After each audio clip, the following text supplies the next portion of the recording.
বন্ধুরা কেমন আছো তোমরা? আশা করি খুব ভালো আছো, সুস্থ আছো। তো আরেকটা নতুন ভিডিও নিয়ে চলে আসলাম। আর আজকে আমি চলে এসেছি কাকিনাড়াতে, আর তোমাদের দাদাভাইকে সাথে নিয়ে। তো চলো, যারা আমাকে চেনে না, তো আমি হলাম পূর্ণিমা। তো আমার চ্যানেলে তোমাদের স্বাগত, অনেক ভালোবাসা। তো চলো, আজকে চলে এসেছি কাকিনাড়াতে গণেশ ঠাকুরের পুজো দেখতে। তো চলো, সঙ্গে থাকো। আর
অনেক বড় কিন্তু গণেশের মূর্তিটা হয়েছে।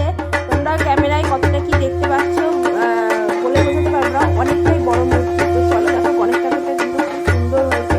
আমার কিন্তু খুব সুন্দর ভালো লেগেছে। তো তোমাদের কেমন লেগেছে ঠাকুরের মূর্তিটা, তো অবশ্যই তোমরা কমেন্ট করে জানিও।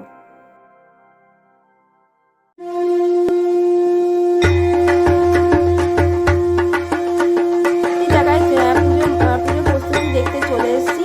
হ্যাঁ, এখানে কিন্তু ফুচকার যে পাতা আছে সেইগুলো দিয়ে কিন্তু করেছে প্যান্ডেলটা। আর এটা ময়ূর বানিয়েছে। তো ময়ূরের ফুচকার যে আমরা খাই যে পাতা, সেই পাতা দিয়েই করেছে। কিন্তু দারুণ হয়েছে।